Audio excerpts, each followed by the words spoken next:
The following is a presentation of ROI. Welcome to the Doc Owen Show, a fast-paced discussion of what you're doing about local and national issues that affect all of our lives. Phone lines are open at 210-308-8867 or toll-free 866-308-8867. Now, here's your host, Doc Owen. Howdy, folks. This is Doc Owen. It is Thanksgiving Eve, Wednesday night, the 26th of November. I know that the it's the 27th. Got to set my watch. The announcer gave you the phone numbers. Ignore those for this show only. Here's why. I told you last week that this would be a recorded message. We would do some history of Thanksgiving, and unlike the current administration, I have done what I said I would do. This is a recorded message. So there won't be anybody there to answer the phones. I'm going to try not to throw out controversial issues so that you will be prompted to call. This is Thanksgiving Eve. You should be in the kitchen or finished in the kitchen and sitting in front of a fire, reading a book, taking a break. That's what this is about. So that's the reason I recorded it, so I could join you in those festivities on Wednesday night. I did what I want to do and trained to do, and that is research Thanksgiving. I obviously went to Wikipedia. I'll give you some information from there. I went to ask.com. You may not be familiar, but in addition to the standard Google search, there is a search called Google Scholar, and that gives you what are called peer-reviewed articles. In other words, it's writings by usually other PhDs for PhDs. It's extremely verbose, but they've done the research, they have the references, their information has been reviewed by other PhDs before it is published, so it's considered to be a little more accurate, considerably more accurate than hearsay or than CNN or Today or unfiltered information that you get. So I have an article that we will probably close with that is from a peer-reviewed article that I found extremely interesting. I hope you will find it the same. It will tie all the previous information that I'm going to give to you together. We all know from a family perspective what Thanksgiving is. I hope that to be a true statement. This entire show is going to assume that that is a true statement. It's a family gathering. It's a time that everybody puts an awful lot of issues aside and sits down to have conversations about bigger issues and things that go on in life and not get caught up in the petty day-to-day activities. It is technically a day to give thanks for originally the bounty that was provided in terms of the harvest. However, it actually started as a day to give thanks for any major event, a major victory on a battlefield, the coming of a rain after a long drought. In other words, Thanksgiving Day was set aside or called upon on numerous occasions for numerous events. In approximately, according to the history books, 1621 in the United States, the first Thanksgiving Day was held between the Pilgrims and the Indians. And most of you know that was in Plymouth Rock in Massachusetts.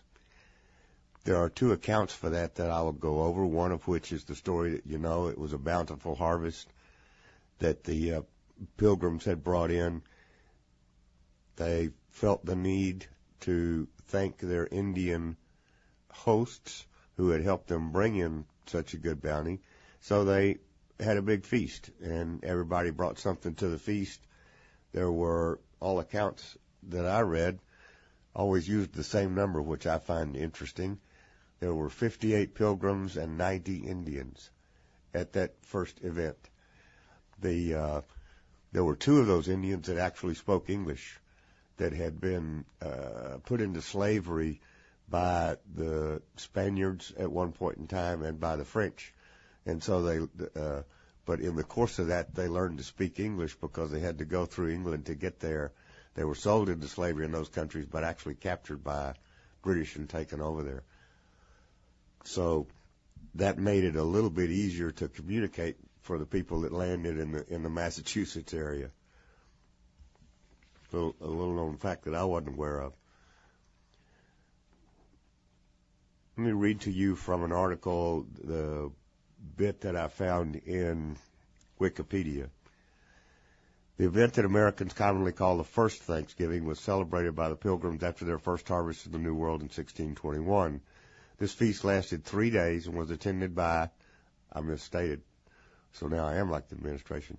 There were 53 pilgrims. I said there were 58, my bad, and 90 American Indians.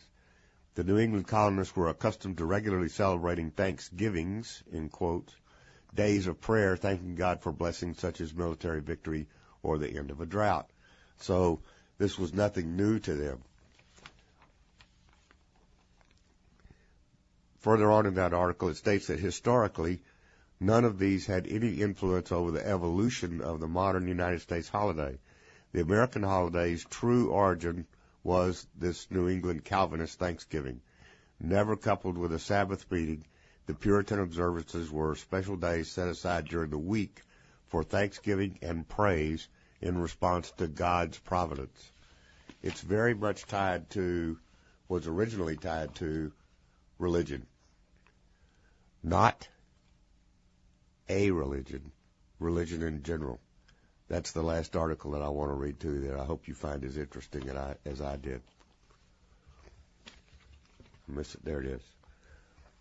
So we go from 1621, where basically the players were the governor and the wife of the governor and 2 English-speaking Indians. There's something, if you go out there and Google, you'll find a thing called The First Thanksgiving by Terrell Smith. And it's a little one-act play that's kind of interesting, that talks about how that particular sect of folks that came over here were actually had fled England because of English persecution. They went to Holland. Because of religious persecution. They went to Holland where they had religious freedom, but they didn't necessarily have economic freedom. So they blew out of Holland again in order to get their religious freedom. And one of the things I also learned as a part of doing this reading was that the first pilgrims that came over here, the 1621 group, up until about 1623, operated their particular part of the country as a commune. They were communist. They believed that everybody worked and all of the harvest went into a big bucket and was divided out evenly. That didn't work too well. They found that it just didn't work, that some people got lazy, some people didn't work at all, others did all they could. It just didn't make everybody as happy as they thought it would.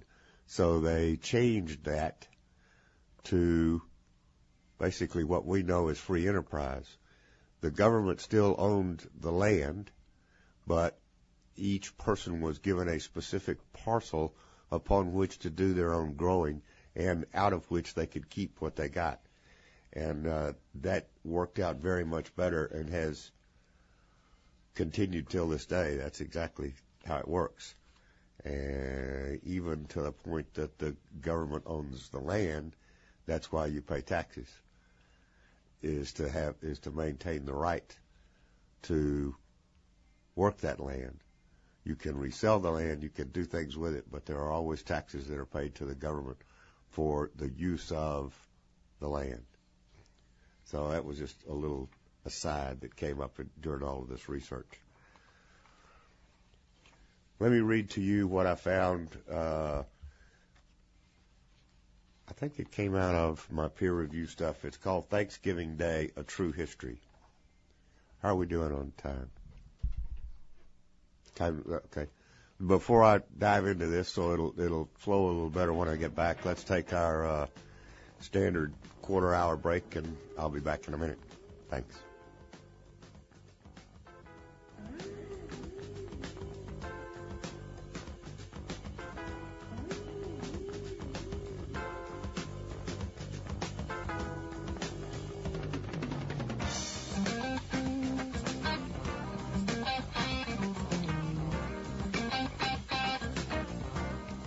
Harris County, Texas doesn't have a Department of Corrections. It has a Department of Gender Corrections. Hello, I'm Tony Perkins with the Family Research Council in Washington. In Texas, one jail is rewarding people who break the laws of nature. Last week, the third largest jail in the country surprised everyone by announcing that it would let inmates, not biology, dictate whether they're housed with males or females. Officials say the decision was made to accommodate transgenders, but there appears to be absolutely nothing stopping straight inmates from taking advantage, since anatomy has nothing to do with determining your gender in the eyes of this prison. Providing protective areas in prison for vulnerable individuals is one thing, but this policy goes beyond the ridiculous. It's an unsafe policy. Sexual assault is already through the roof in U.S. prisons, and this loophole only encourages predators to lie. What's more, political correctness should be the last thing jails are worried about. Security, not sensitivity, should always come first. For more, go to TonyPerkins.com.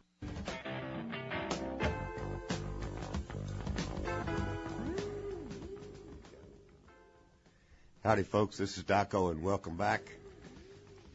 Hope you didn't get so engrossed in the show and burn the cookies or the dressing, so pay attention. This is our Thanksgiving Day review, our Thanksgiving celebration on Thanksgiving Eve. I'm glad to be with you, very glad to be with you. I've got an article here called Thanksgiving Day, The True History, by a gentleman by the name of Fred Foldvary, Foldvary, that I found under Google Scholar. Some of this is going to be repetitive of what you just heard that was from Wikipedia, but that's okay, because it goes with the flow of the article. You need to get the feel of not only what he's saying, but how he's saying it, I think. The Pilgrims landed in 1620 and founded the colony of New Plymouth in what is now Massachusetts. They had a difficult first winter, but survived with the help of the Indians. A little different from the story of having a large bounty. Actually, the Indians provided a lot of the food for the first event. There was indeed a big feast in 1621, but it was not a Thanksgiving Day. This 3-day feast was described in a letter by the colonist Edward Winslow. It was a hunting party with the Indians, but there was no Thanksgiving Day proclamation, nor any mention of a Thanksgiving in 1621 in any historical record. So that would appear to refute what we have in Wikipedia. The history of the colony was chronicled by Governor William Bradford in his book of Plymouth Plantation, available at many libraries. Bradford relates how the Pilgrims set up a communist system in which they owned the land in common and would also share the harvests in common. By 1623, it became clear this system was not working out well. The men were not eager to work in the fields, since if they worked hard, they would have to share their produce with everyone else. The colonists faced another year of poor harvest. They held a meeting to decide what to do. As Governor Bradford describes it, at last, after much debate of things, the governor gave way that they should set corn, every man for his own particular. That had very good success, for it made all hands very industrious. So much more corn was planted than otherwise would have been. The Pilgrims changed their economic system from communism to individual enterprise. The land was still owned in common and could not be sold or inherited, but each family was allocated a portion, and they could keep whatever they grew. The governor assigned to every family a parcel of land according to the proportion of their number for that end. Bradford wrote that their experience taught them that for society as a whole, communism, or sharing all the production, was vain and a failure. This is 1623, folks. 1623. Their new incentive-based economic system was a great success. It looked like they would have an abundant harvest this time. But then, during the summer, the rain stopped, threatening the crops. The Pilgrims held a day of humiliation and prayer. The rains came and the harvest was saved.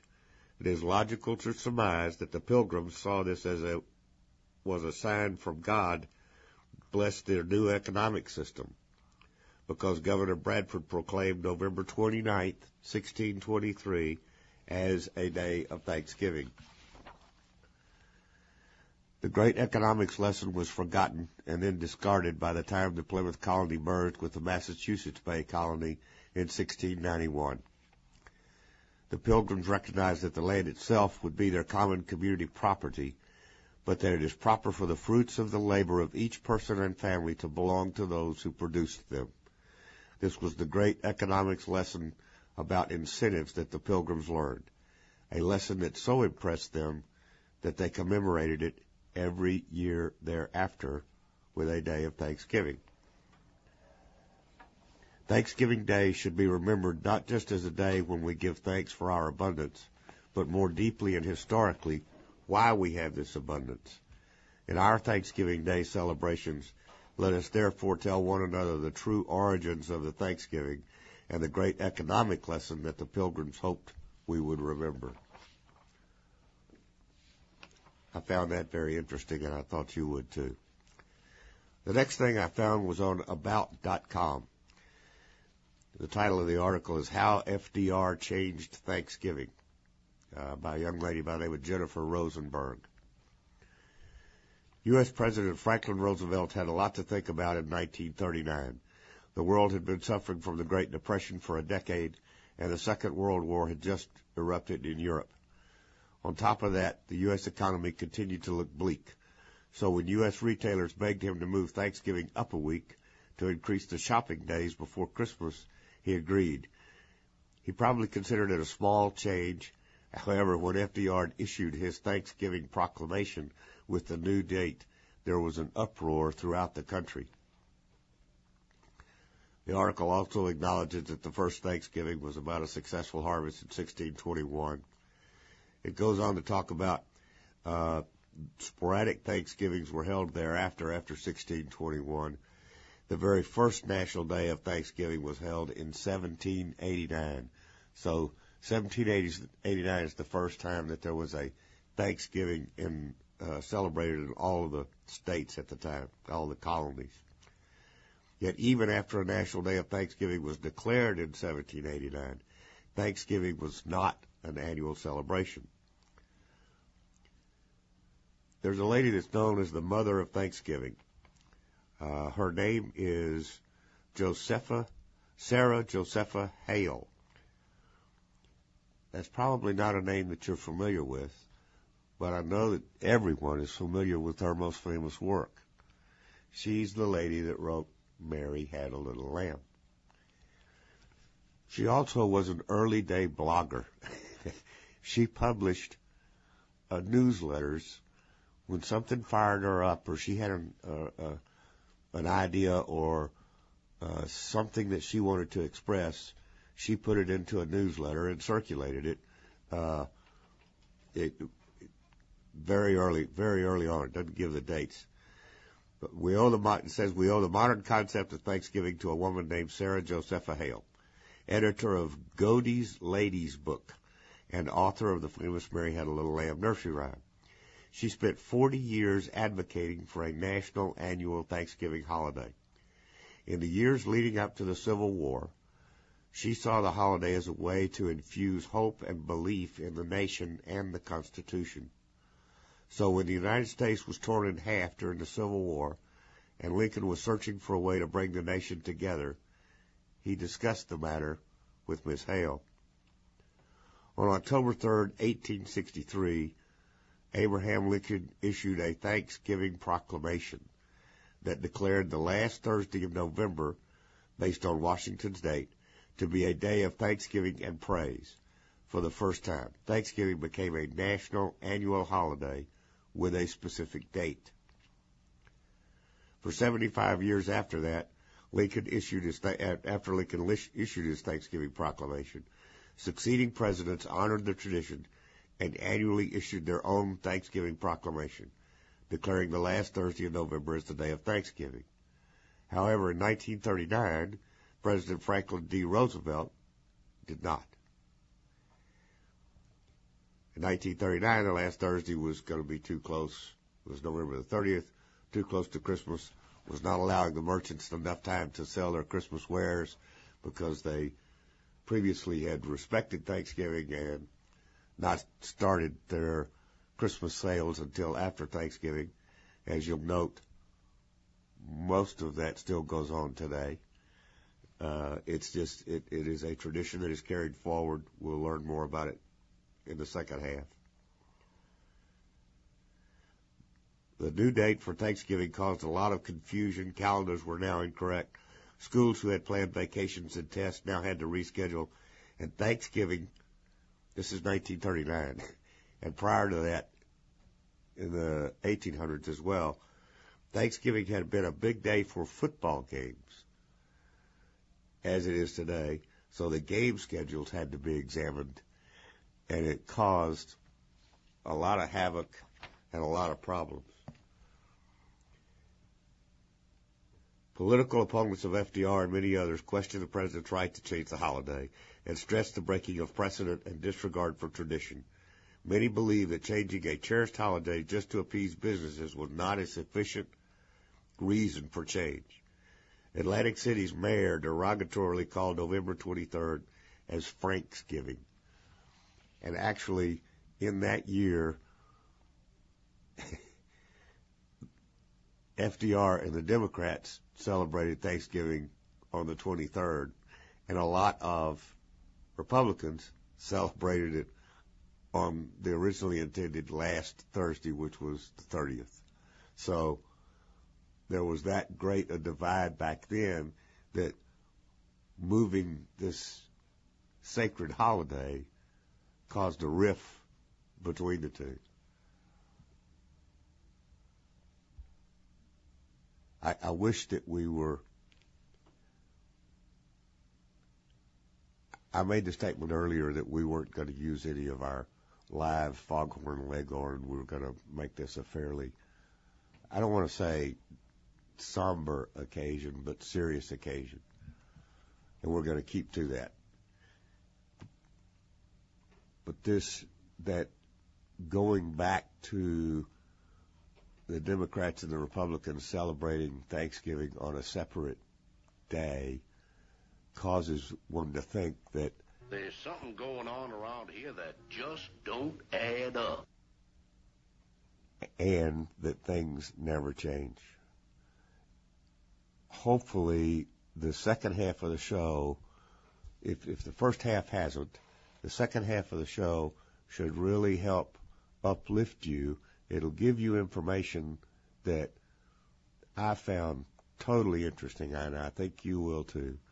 And it will give you a real solid foundation for what Thanksgiving truly means and what praising God and having a religious aspect to the holiday is all about. And it's not about what people who disagree with that aspect would have you think it's about. There is a thing called civil religion in the United States. I grew up with it. I think a lot of you grew up with it. We didn't know what it was called. We just knew it was there. And this final article that we're going to reference and read, and it's the only thing we're going to spend 30 minutes on, is an excellent piece of work that tells us how we started feeling that way, why it is okay to feel that way, and why we should continue to feel that way. So we will come back out of the break with our standard Charlie Daniels rock and roll, the country needs more rednecks, and we will dive into something that I think Mr. Daniels would greatly approve of. You're listening to Doc Owen. It's Thanksgiving Eve in 2013, and I'll see you in a few minutes. Thanks.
Howdy, folks. This is Doc Owen. Thank you, Mr. Daniels. We are here Thanksgiving Eve. Hope you're paying attention to what's going on in the kitchen, listening to this on the side. It'll be on the podcast. I think it's information that you should want to have at your hand. So the second half of the show, we're going to dive into an article I found in Google Scholar. The title of the article is Civil Religion in America. It's by Robert Bellah, Bellah. It is a reprint of the article that he published in a journal of the American Academy of Arts and Sciences from the issue entitled Religion in America in the winter of 1967. It's going to call back some things that have been going on this week, and for a lot of you, it'll call back things that were going on at the time, because there are those of us in the studio and in the listening audience that some of this, even being told as history, is real life to us because we lived it. So, in defense of what he says before we dive into the article, he says this chapter was written for a Daedalus conference on American religion in May 1966. It was reprinted with comments and a rejoinder in the religious situation 1968, where he defended himself against the accusation of supporting an idolatrous worship of the American nation. I think it should be clear from the text that I conceive of the central tradition of the American civil religion not as a form of national self-worship, but as the subordination of the nation to ethical principles that transcend it in terms of which it should be judged. I am convinced that every nation and every people come to some form or religious self-understanding, whether the critics like it or not. Rather than simply denounce what seems in any case inevitable, it seems more responsible to seek within the civil religious tradition for those critical principles which undercut the ever-present danger of national self-idolization. His article starts with a review of some of the text of John F. Kennedy's inaugural address of January the 20th, 1961. Well, due to the 50th commemoration of Mr. Kennedy's death a lot of this may actually be current on your minds if you listen to any of what went on in the airways. John F. Kennedy's inaugural address of January 20th, 1961, serves as an example and a clue with which to introduce this complex subject, the complex subject being civil religion. That address began, "We observe today not a victory of party, but a celebration of freedom, symbolizing an end as well as a beginning, signifying renewal as well as change. For I have sworn before you and Almighty God the same solemn oath our forebears prescribed nearly a century and 3/4 ago. The world is very different now, for man holds in his mortal hands the power to abolish all forms of human poverty and to abolish all forms of human life. And yet the same revolutionary beliefs for which our forebears fought are still at issue around the globe.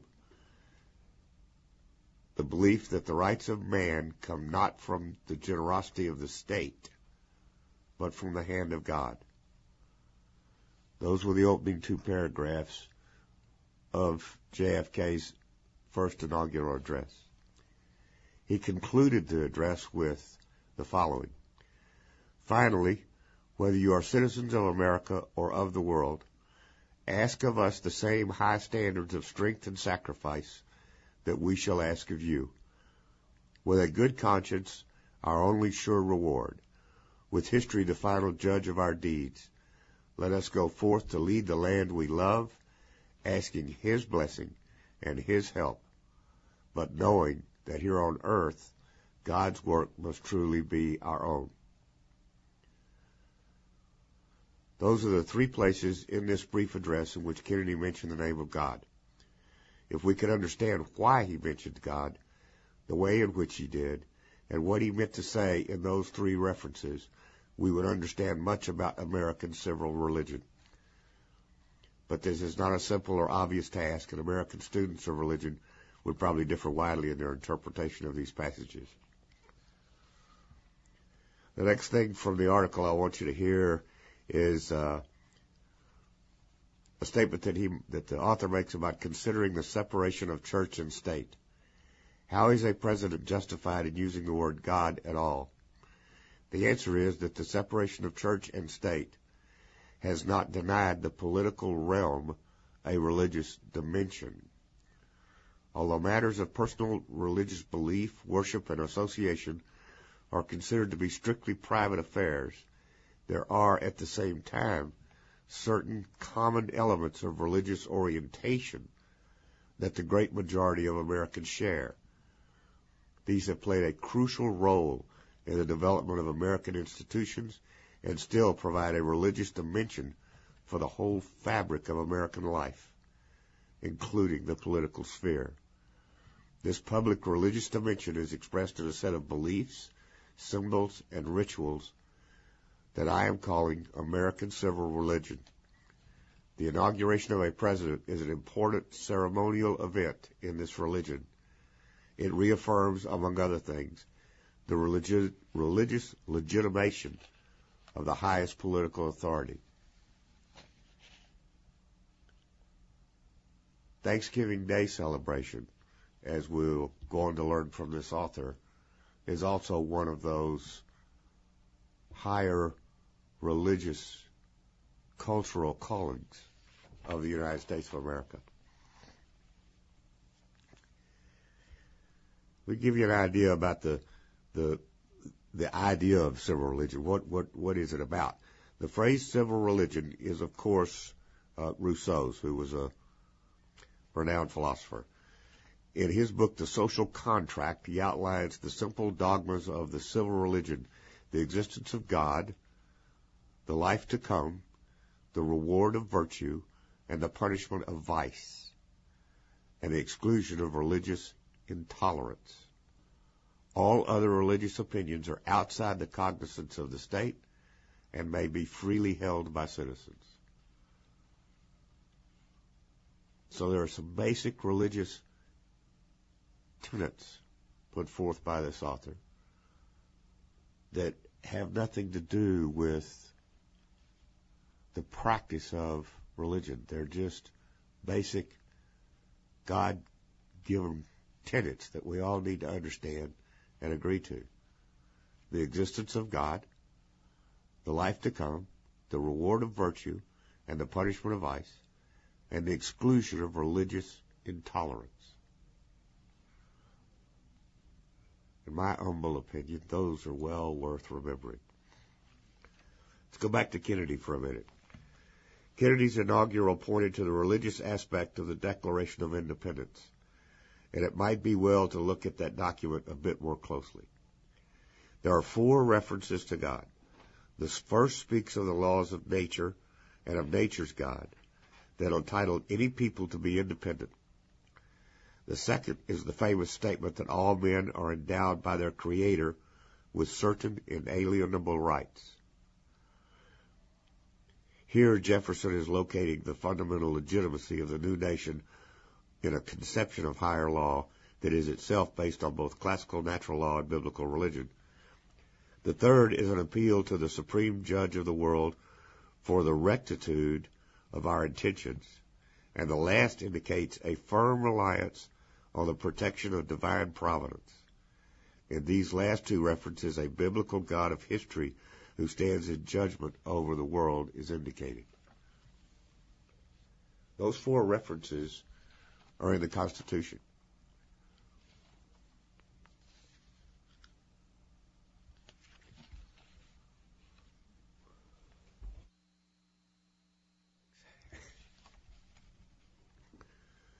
But the civil religion was not openly accepted.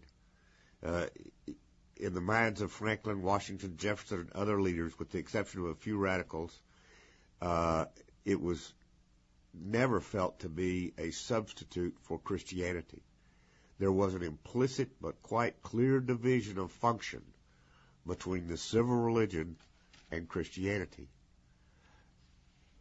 In other words, it was a religious or God-empowered, supreme being-empowered way of expressing the fact that all men are created equal. That's not a singularly a Christian belief. I mean, that's from where our founders, our leaders, and a lot of people today, that comes to you. You've got that, whether you wind up being involved in religion or a Christian or whatever, though you have certain inalienable rights. They stress that. That's very much a part of Thanksgiving Day. You're not just saying thank you for the big turkey. Speaking of that, we're going to break for turkey. This is Doc Owen. You're listening to the Thanksgiving Eve show. Be back in a minute.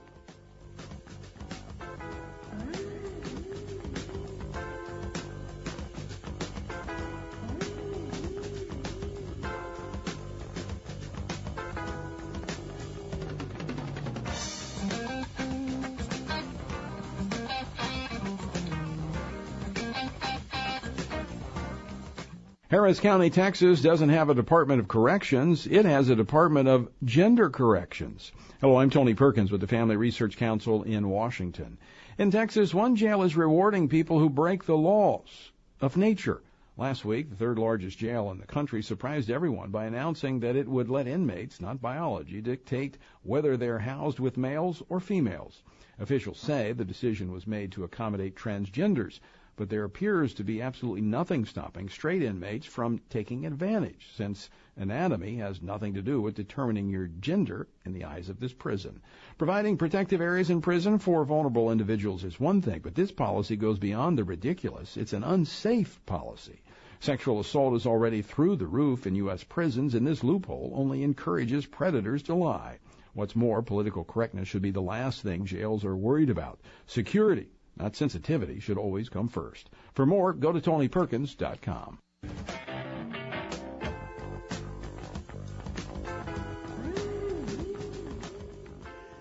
Welcome back, folks. This is Doc Owen. You're listening to our Thanksgiving Eve broadcast, and we are talking about the history of Thanksgiving celebrations, where they came from, how we got here, and the true meaning of the day. When we left before the break, we were reading from an article called Civil Religion in America by Robert Bellah, B-E-L-L-A-H. You can get additional information on the reference by listening to the podcast.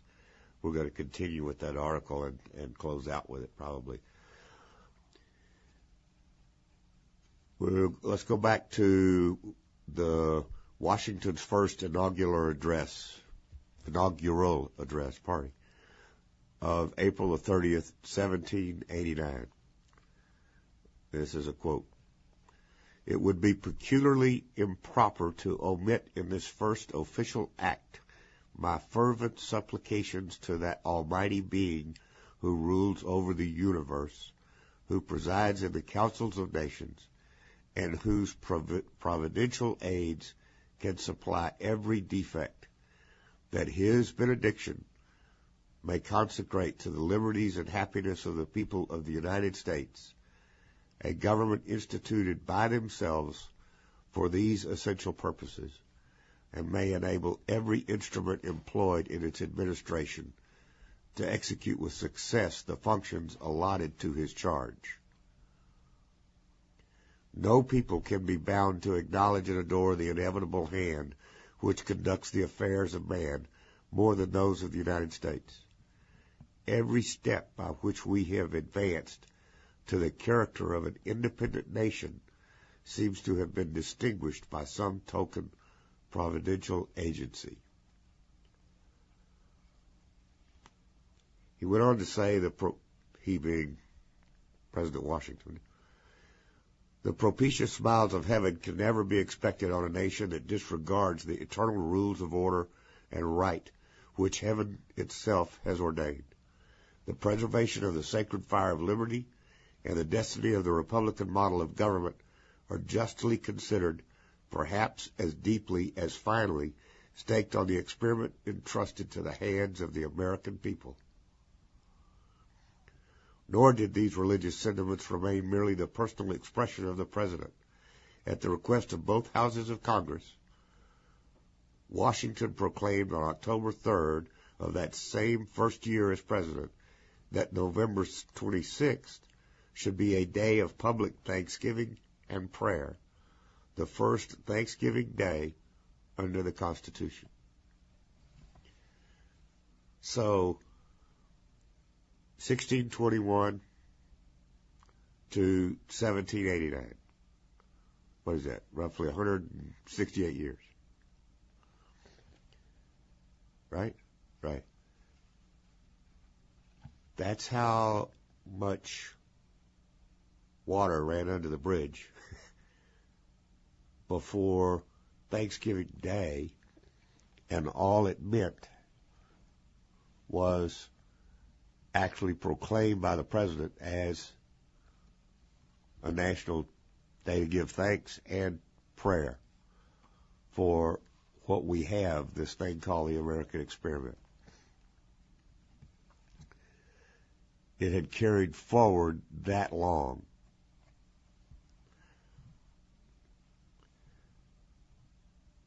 The words and acts of the Founding Fathers, especially the first few presidents, shaped the form and tone of the civil religion as it has been maintained ever since. Though much is selectively derived from Christianity, this religion is clearly not itself Christianity.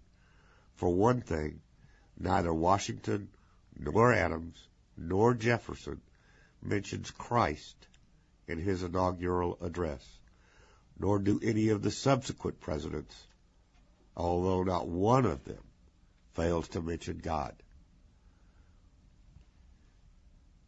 This is a very unique and subtle distinction, but it is mandatory that we understand it, that we embody it, and that we know how to support this argument, if you will, or this concept. It's not an easy thing to understand, but it is. I was really happy to find this article. It's really critical to not just Thanksgiving Day, but the entire gist of what we're doing on the Doc Owen Show. Okay.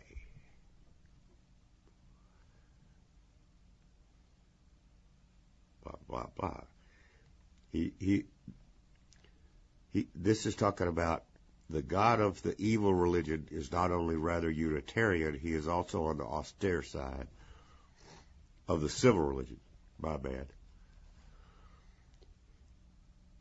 Much more related to order, law, and right than to salvation and love. Even though he is somewhat deist in caste, he is by no means simply a watchmaker God. He is actively interested and involved in history with a special concern for America. Here the analogy has much less to do with natural law than with ancient Israel. The equation of America with Israel in the idea of the American Israel is not infrequent. This is going all the way back to George Washington, folks. What was implicit in the words of Washington already quoted becomes explicit in Jefferson's second inaugural when he said, I shall need, too, the favor of that being in whose hands we are, who led our fathers, as Israel of old, from their native land and planted them in a country flowing with all the necessaries and comforts of life.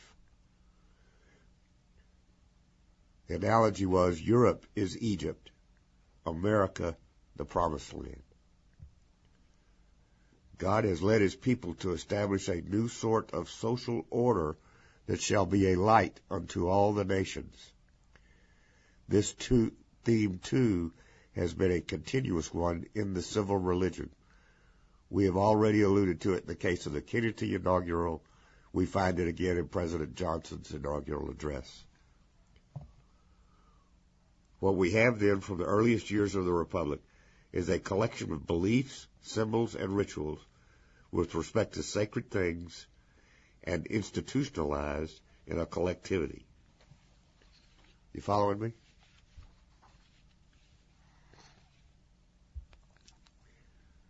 Until the Civil War, the American civil religion focused above all on the event of the Revolution, which was seen as the final act of the Exodus from the old lands across the waters. The Declaration of Independence and the Constitution were the sacred scriptures, and Washington, the divinely appointed Moses, who led his people out of the hands of tyranny. So that you see the analogies that this author is drawing, and it works for me. I think it'll work for a lot of people. I think it has an awful lot of meaning. Okay.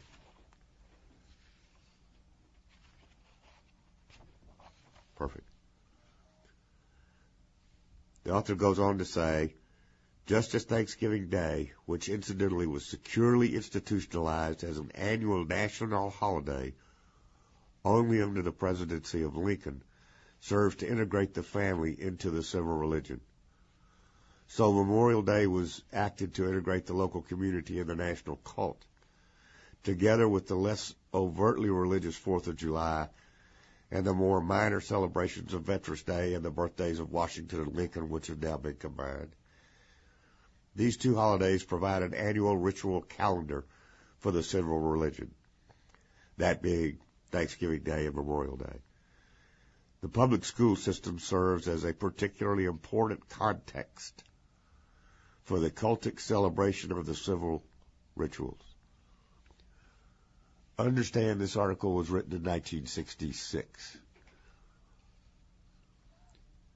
I had the opportunity last weekend to go to my 50th high school reunion, which would have made it 1963. We still started our prayer in public school. We still started our day in public school with a prayer. It was part of the civil religion. It was part of the culture of the country. I gathered together with 53 of my classmates out of a total of 74, so that's an excellent turnout for 50 years. And we had a very good time reminiscing and poking fun at each other. That was the intent, was to bring back this feeling from the 60s. The intent of this show is to try to recreate that understanding. Please have a happy Thanksgiving. Celebrate Thanksgiving Day as it was intended. Thank the Lord for His blessings. And praise God for what we have as a country. Keep your eye focused on that. And whatever it is on a day-to-day basis, we can and will get through this. This is Doc Owen, wishing you a safe holiday. Be careful if you're traveling. I'll be back next week. We'll have some interactive conversations. I'll look forward to seeing you. Thanks for listening. Good night.